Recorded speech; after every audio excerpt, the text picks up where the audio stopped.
Kamis, Jumat, Sabtu, Ahad, ya, ada live di FB saya. Namanya Ade Al-Bengkului, ADHE tulisannya, ADHE, Ade Al-Bengkului. Di sana ada kajian tahsin, ada kajian fikih. Lokasinya saya di Al-Huda, di Nurul Ihsan, di Miftahul Khair, Al-Makmur. Kalau kajian fikihnya di Al-Huda, dan saya live-kan di FB. Bisa disimak bapak-bapak. Banyak akan saya tampilkan di sana ilmu-ilmu yang bermanfaat, insyaallah buat kita semua. Baik. Bismillahirrahmanirrahim. Assalamualaikum warahmatullahi wabarakatuh. Waalaikumsalam. Bismillah, alhamdulillah. Innal hamdalillah nahmaduhu wa nasta'inuhu wa nastaghfiruh wa na'udzu billahi min shururi anfusina wa min sayyiati a'malina. May yahdihillahu fala mudilla lahu wa may yudlilhu fala hadiya lahu.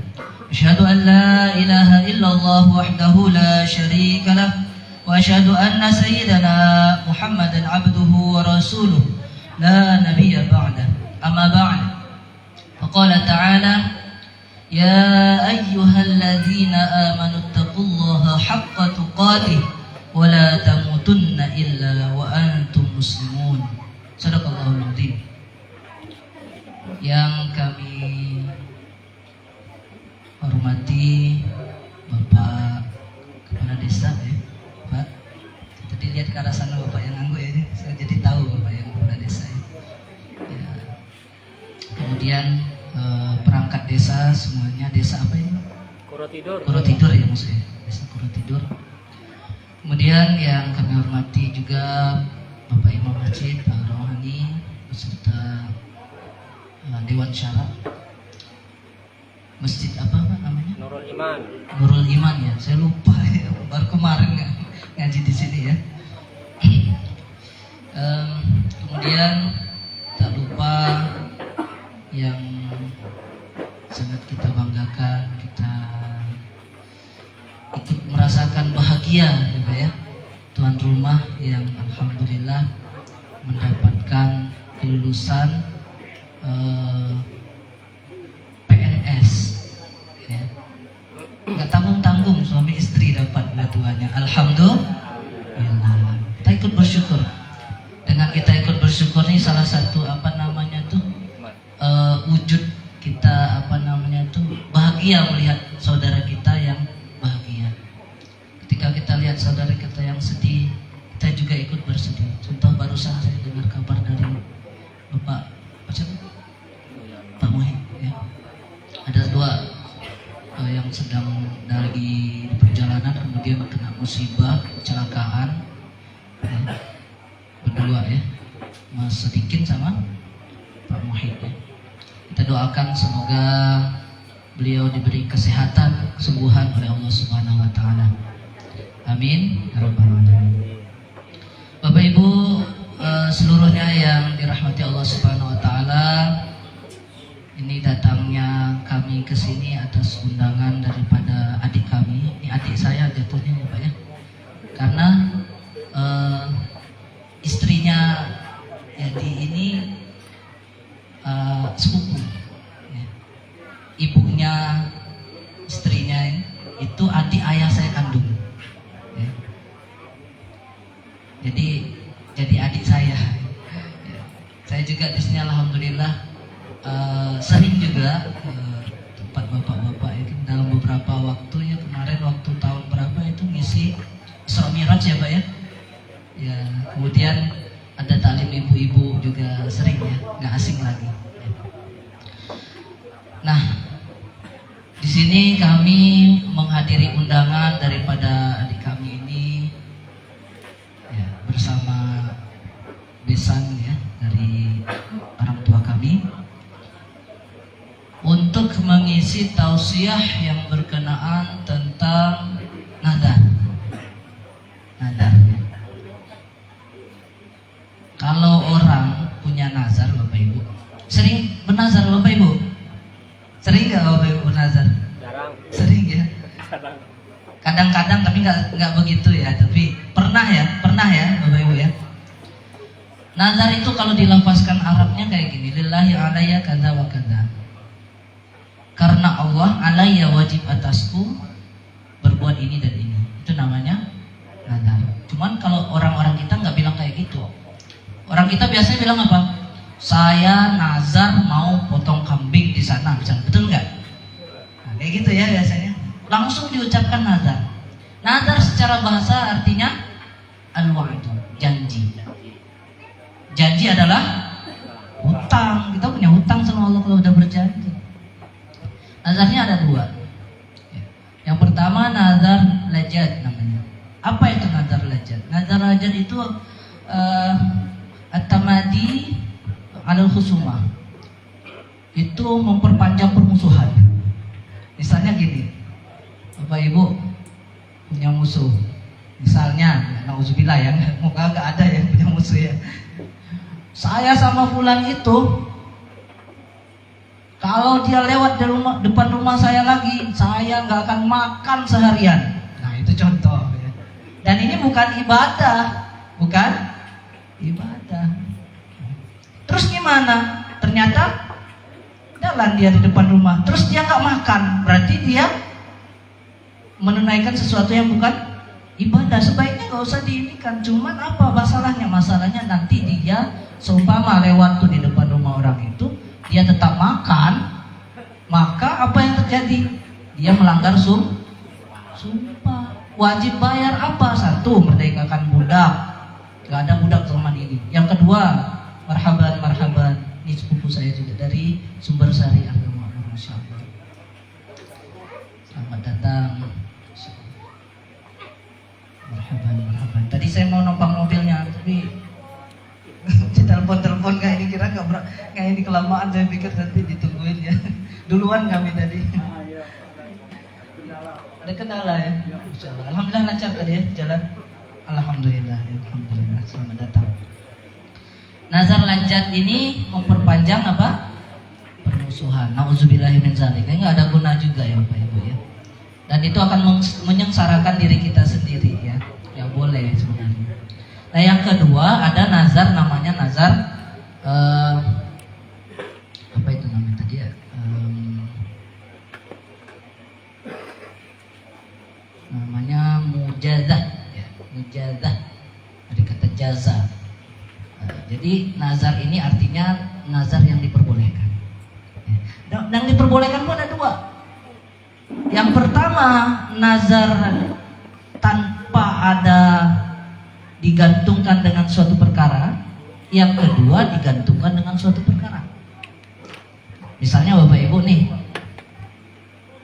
punya keinginan, misalnya kan, keinginan saya nazar, misalnya ini ya, saya nazar buat nasi tumpeng setiap hari Jumat, ngasih ke masjid misalnya ya. Wajib nggak ditunaikan Bapak Ibu? Wajib ditunaikan? Wajib.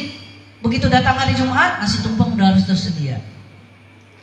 Tapi kalau enggak, berarti sama juga melanggar janji. Ternyata nggak dibuat hari Sabtunya. Kalau nggak merdekakan budak, beri makan fakir miskin 10 orang. Satu orangnya 1 mud. 1 mud itu 7 on. Berarti 7 kali 10 berapa? 70 on. Berapa kilo itu? 7 kilo. Nah berarti kasih orang miskin 7 kilo, masing-masingnya 1 mud. Kalau misalnya nggak ada uang, nggak ada apa, pakaian yang dia punya, kasih 10 orang miskin 10 pakaian. Punya jubah kayak saya kasih 10. Ini mahal. Duitnya 70 aja nggak punya, ya mau ngasih yang jubah ini paling nggak ya 100.000 ya Pak ya. Kalau 7 kilo berapa beras? Ya 100.000 lah ya. 100.000. Nah kalau pakaian mahal, mending milih yang Makanan tadi kan, ini udah nggak ada uang, pakaian juga nggak punya, pilih yang terakhir. Apa yang terakhir? Puasa 3 hari berturut-turut. Nah ini paling mudah. Kalau misalnya tadi dia melanggar janji itu, ternyata hari Jumat nggak disiapkan, berarti dia bayar dengan paling mudahnya itu tadi, puasa 3 hari berturut-turut. Bapak Ibu yang dirahmati Allah Ta'ala, dan yang nazar satu lagi itu, nazar ada digantungkan dengan sesuatu.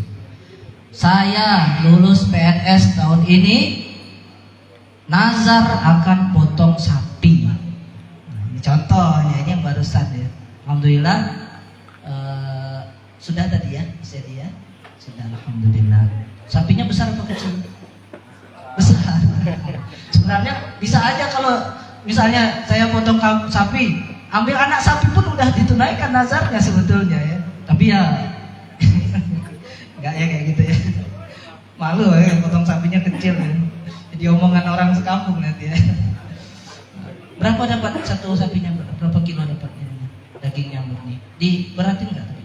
70-an kilo, alhamdulillah. Alhamdulillah. Sebentar lagi nih mau apa namanya? Mau kurban gitu ya Pak Ibu ya. Nah, jadi kurban udah dekat nih. Siap-siap ya sapinya. Siap-siap uangnya juga. Kalau Bapak Ibu mau lebih mudah itu, saya punya trik. Ini saya praktekin di sekolah. Saya ngajar di sekolah STIT Darul Fikri ya Bapak Ibu ya. Triknya apa? 200.000 1 bulan. Nyicil, nabung. Di selama 12 bulan terkumpul 2.400.000. Iya harusnya. Tapi dari sebelum itu kita sudah nyicil. 12 bulan dapat 2.400.000. Dikali 7 menjadi 16.800.000. Alhamdulillah SDIT Darul Fikri tahun ini bisa 2 sapi kurban. Ya. Itu dengan cara metode tadi, nabung 200.000 sebulan. Jadi nggak terasa. Bahkan ada yang bisa tuh 2 tahun kita nabung 100.000 1 bulan. Itu insya Allah setiap 2 tahun bisa kurban. Pahalanya sangat besar Bapak Ibu. Di sini berapa sapi Pak Imam? Udah ada yang daftar Pak Imam? Belum ya? Nah dicoba, metode ini dicoba. Bisa itu. Insya Allah kita ada stok itu, insya Allah setiap tahun tuh bakal ada yang kurban. Sapinya banyak ya, apalagi lewat dekat sekolah nih. Saya pernah lewat sana tuh sore-sore itu ya, banyak sapi. Nah kembali ke nazar tadi Bapak Ibu. Jadi nazar yang seperti ini tadi, ini nazar ini ada mu'allaq namanya, digantungkan.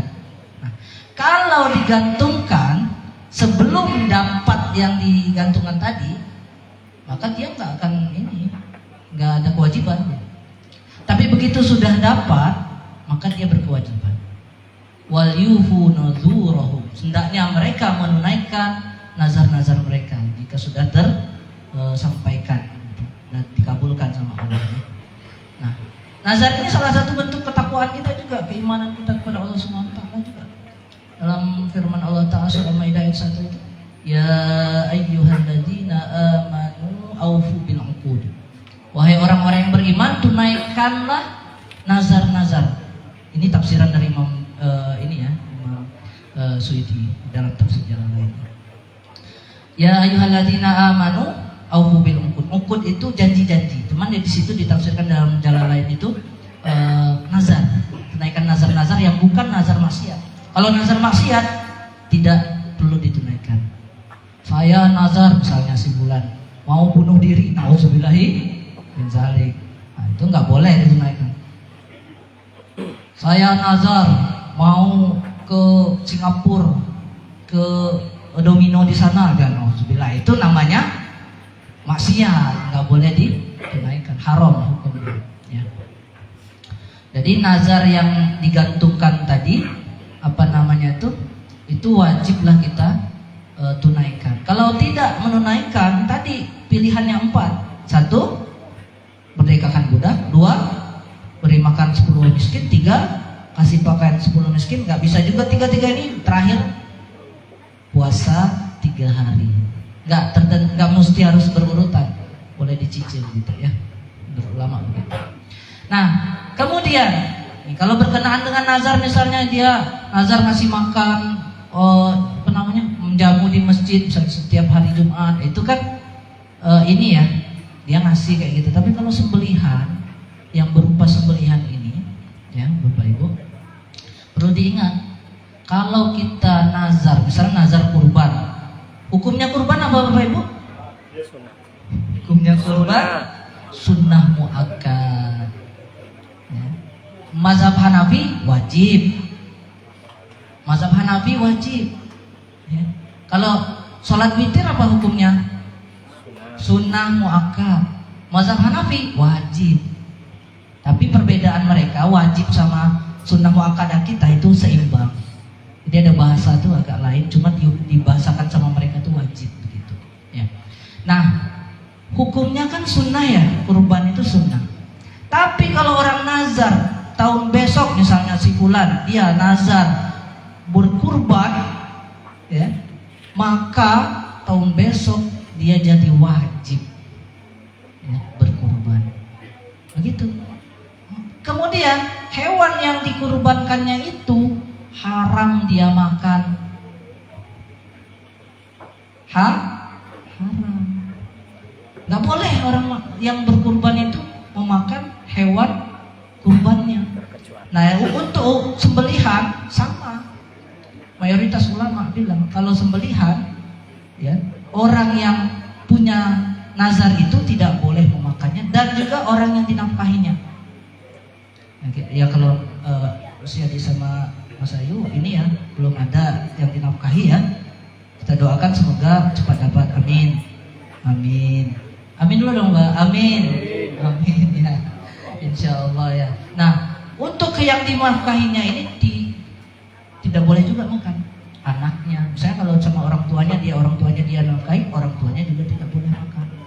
Ini ya begitu. Hukumnya nazar seperti itu ya. Terus gimana? Ya gimana? Nggak boleh. Karena kenapa? Ketika dia sudah mengikrarkan ini yang sunnah tadi menjadi wajib, berarti dia wajib memberikan semuanya. Ya, nggak boleh dia makan sedikit pun. Bahkan orang yang di bawah tanggungannya, begitu kata ulama. Bapak Ibu yang saya dirahmati Allah Taala dan yang saya hormati. Jadi nazar ini hukumnya wajib ditunaikan. Tapi apakah kita dianjurkan untuk bernazar? Ya, kalau untuk dianjurkan ini sebenarnya dianjurkan itu tidak. Hanya saja kadang-kadang nih Bapak Ibu, kadang-kadang nih ada orang ini yang dia ingin tidak beribadah, ingin motivasi dalam beribadah. Sehingga apa? Kadang-kadang dia mensugesti dirinya, kalau saya mendapatkan ini dan itu, maka saya akan beri uang ke masjid misalnya 20.000. Ini sugesti. Saya pernah juga dulu Bapak Ibu bernazar itu waktu sekolah tuh biasa kalau saya dapat juara 1 saya mau puasa 3 hari. Begitu dapat ya saya tunaikan. Ya, itu boleh. Cuman yang berhubungan dengan ibadah. Nggak boleh nazar itu kalau saya dapat PNS saya mau sholat 5 waktu. Nah ini nggak boleh. Sholat 5 waktu hukumnya wajib. Walaupun nggak nazar tetap wajib dia. Ya nggak boleh, itu suatu kewajiban ya kan. Jadi nggak boleh ya. Untuk yang perkara wajib itu nggak boleh dipasangin nazar ya. Puasa Ramadan, saya kalau dapat mobil baru, saya akan puasa Ramadan full 30 hari. Boleh? Tidak boleh. Karena itu wajib, sudah wajib, mau diwajibkan lagi nggak ada. Enak sekali ya. Ya. Nah, jadi begitu Bapak Ibu ya. Yang bolehnya itu sesuatu yang perkara yang ibadah tapi yang sunnah begitu, atau yang mubah begitu. Kalau yang sudah wajib tidak boleh lagi dipasangin nazar ya. Kalau misalnya puasa itu boleh, puasa sunnah misalnya. Kalau saya dapat mobil baru, saya mau puasa Senin Kamis 2 bulan misalnya. Nah, 2 bulan itu dia puasa Senin Kamis boleh gitu. Saya kalau dapat 1 hektar sawit, saya mau kasih uang ke masjid 100.000 misalnya, itu boleh, nggak apa-apa. Itu memotivasi, ya. Dan itu salah satu juga bentuk rasa tanggung jawab dia, komitmen dia dengan janji-janji kepada Allah Taala, ya. Nah, bagus ya, nggak apa-apa, nggak ada masalah. Cuman kalau misalnya enggak pun enggak ada masalah juga gitu. Karena namanya takdir itu ya tetap berlaku takdir kan? Hanya saja kadang-kadang bagi sebagian orang tuh ada ingin tasyakuran seperti ini ya kan. Ini jadi tasyakuran nih. Hikmahnya apa? La in syakartum la azidannakum wa la in kafartum inna adzabi lasyadid. Dia gantungkan dengan kelulusan daripada PNS. Maka dengan dia lulus dia mau sembelih sapi, kemudian rasa syukurnya bertambah kepada Allah Taala. La azidannakum kata Allah. Maka pasti kami akan menambahnya. Gitu. Semoga sahibul hajat rezekinya bertambah dan barokah. Amin. Bapak Ibu yang saya hormati, ini berhubungan dengan nazar ini seperti itu. Jadi intinya Bapak Ibu, nazar itu sebenarnya salah satu bentuk ketakwaan, bentuk keimanan kita kepada Allah Taala, juga menunjukkan rasa syukur ketika kita ini. Kalau ada yang digantungkan gitu ya, ada digantungkan dengan sesuatu, ya kalau dapat itu namanya digantungkan, itu dia akan lebih merasa bersyukur begitu. Tapi kalau dia misalnya mau bersedekah nunggu nazar dulu, nah ini baru namanya orang yang bakhil kata Nabi, ya kan? Ada ya hadis yang tentang itu, orangnya cuma mau bersedekah kalau pasang nazar. Nah ini orang yang bakhil ya seperti ini ya kan, ada keterangan itu ya. Nah, kata ulama ya yang seperti inilah yang tercela ya. Tapi kalau yang menggantungkan nazar, digantungkan dengan kesuksesan seperti itu bukan bentuk yang bakhil tadi, tapi bentuk rasa syukur kepada Allah Subhanahu wa taala. Wallahu a'lam bishawab. Mungkin itu saja dulu yang bisa saya sampaikan. Mudah-mudahan bermanfaat. Mohon maaf atas segala kekurangan. Billahi taufiq wal hidayah. Wassalamualaikum warahmatullahi wabarakatuh.